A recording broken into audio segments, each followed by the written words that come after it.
This is a really fascinating moment in education because 46 states and Washington, D.C. have adopted the Common Core standards.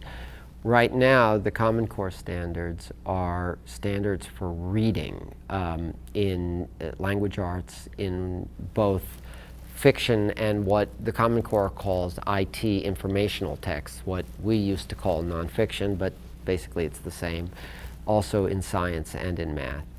And the Common Core is not yet a standard for content. It's not, you need to study Gettysburg as opposed to Vicksburg. That's not what it's saying. It's thinking of, and the reason for the why do we have the Common Core? The Common Core came about because under No Child Left Behind, every state had to show adequate yearly progress. And states, not being stupid, said, all right, we'll set the bar at progress at that which we can make.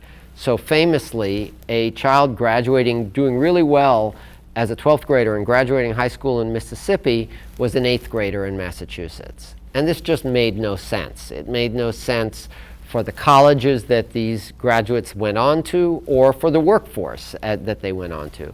The other thing is we came to realize that education, especially in reading, had focused very heavily not only on fiction as fiction, which has much to offer, but also on personal response to fiction. One of the most standard sets of essays children did from elementary school on were personal narratives. How do I feel about this text? What does this text, what emotions does it give in me? Do I identify with the character? And we come to realize that when those graduates enter college and the workforce, where they're asked to assess material, not on what do I feel, but what does it say, they were unprepared. Because when they were dealing not with what do I feel, they were being handed textbooks which were telling them XYZ date, name, event, timeline, chronology. So they could either regurgitate that set of settled information or give a personal response. They could not analyze the wealth of kinds of information that are coming at all of us all the time.